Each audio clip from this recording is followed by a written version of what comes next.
Ladies and gentlemen, good morning and welcome to Tech. Would you please welcome to the stage the Managing Director of Retail Week and World Retail Congress, Mr. Chris Brook Carter.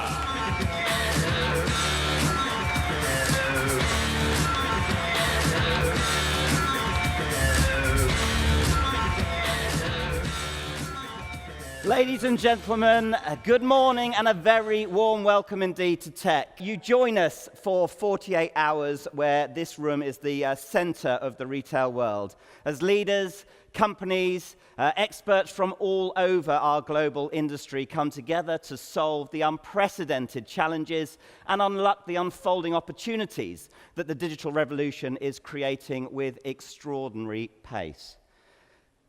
Our vision when we launched this event last year was to create something truly different, to reflect the changes swirling through our industry, to recognize that the powerful digital flows propelling a deeply connected world have ripped apart traditional value chains, rendered previously steadfast business models obsolete, but it also opened up a world of opportunity for those fleet of foot enough to leap upon them.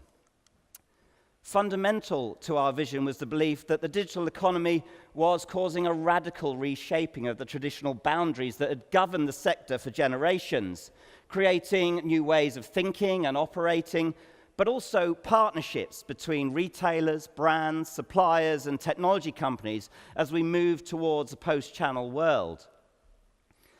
At first, this was driven by a defensive dynamic as retailers recognized the explosion in competencies required to compete in a digital world. Our content has sought to find new learnings and benchmarks of excellence from which to learn and propel strategic thinking and execution forward.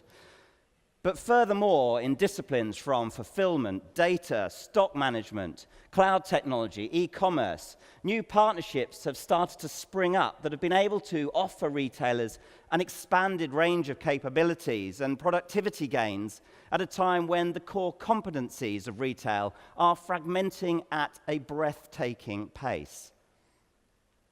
Now, this has manifested itself most strikingly in France, where we've seen the high-profile partnership of Google and Carrefour, and more recently here in the UK with Marks & Spencer's and Microsoft. And that premise has been at the heart of this event since its inaugural form last year.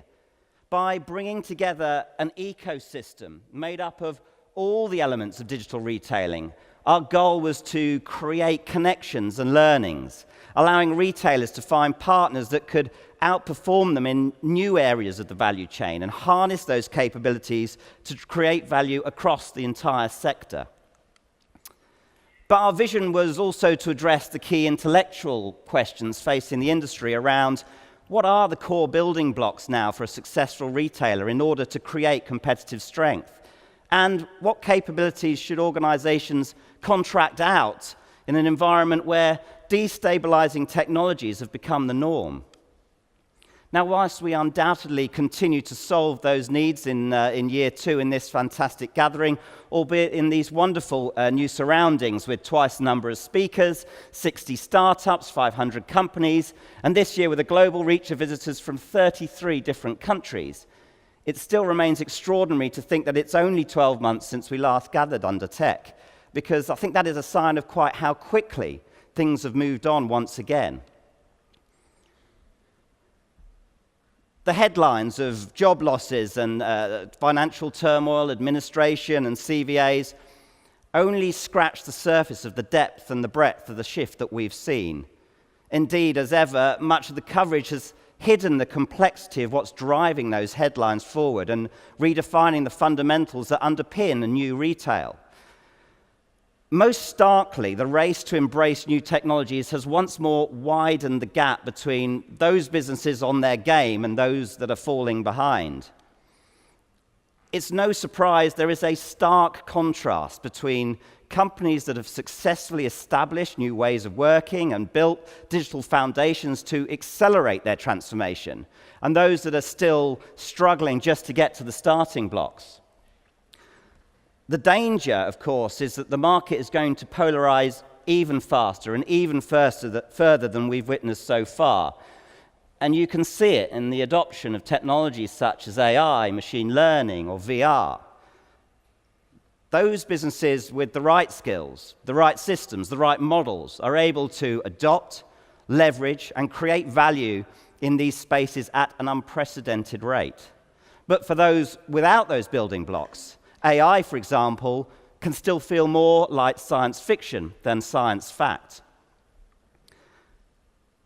As an industry, therefore, we need to move even faster, with more purpose and even greater courage, if great swathes of us are not to be left to wither away in irrelevance. But move towards what exactly?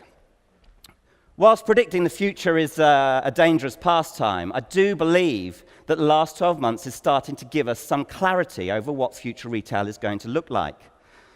The last decade has been defined by disruption to both traditional value chains, but also the relationship between customers and retailers. But this age of creative disruption is coming to an end, partly because disruptors need a fixed status quo to upend that no longer exists. But it is also because a new normal is starting to emerge. Now, perhaps it's no less fluid or fast-paced than what we've been used to over the last few years, but it is a future defined less by creative disruption and more by creative collaboration, as a converging set of challenges and opportunities takes form for everyone seeking a B2C commercial relationship, traditional retail, pure plays, brands, service providers alike. And it's fueled by an ever-changing consumer behavior, where our lives are played out in parallel, digitally and physically, but turbocharged by advances in data analysis. We're seeing the emergence of giant consumer ecosystems, where consumers can access an array of products and services, moving seamlessly from one to another in a connected world. And the advances in technology for those smart enough are allowing companies to feed from and learn from these increasingly interlinked data points, turbocharging new growth opportunities and new insights into their customers. For evidence of this, one really only need look as far as China and the likes of Alibaba and Tencent and JD to see what this kind of business looks like and how they're able to leverage these vast data sets to improve customer experience and drive profitable growth. And I'm delighted that tomorrow, actually, I'll be interviewing one of the most senior executives at Rakuten, the Japanese equivalent, on the future of these ecosystem businesses. Now, for most of us, without the access to Alibaba's giant array of interlinked business assets, survival and victory in this world is going to rely on the ability to create deeper and longer-lasting partnerships with technology companies to build capabilities, but also other retailers, consumer brands, entertainment companies, the finance sector, and academia. And it's going to rely on our ability to spot new competitors and capture new opportunities, both of which are going to be fueled by data. Now, our vision has always been to create our own ecosystem of partnerships in retail through this event. To start with, to fuel the kind of capabilities this new age demands, but increasingly to help change the very nature of what it is to be a retail brand in a multifaceted, complex digital world, where the concept of consumer engagement is changing beyond all recognition. Our purpose as a business is to inform, connect, and inspire an industry that is shifting through this change. And over the next 2 days, we believe we have delivered a program of over 200 world-class thought leaders to inform and benchmark your views on the future direction of your businesses. With over 500 companies from 33 countries here, we want you to meet, connect, and build relationships with the businesses and brands that will help you defend your competitive strengths, whilst also seeking out new growth opportunities. And importantly, we want to create 2 days of inspiration, to spark new thoughts, remind ourselves of the limitless levels of innovation in this great sector, and, via some 20 university partners, show the next generation of leaders why this sector is so alive with such possibility. Of course, none of this would be possible without all the hard work that has gone on from the Retail Week and the World Retail Congress teams, the amazing support of our partners, including our headline partner, Google Cloud, and the platinum retail partners, Sainsbury's, Argos, and Rakuten. But most of all, It would not be possible without you and your amazing support and your continued passion and optimism for this wonderful retail industry. I hope you have 2 brilliant days. Thank you very much indeed.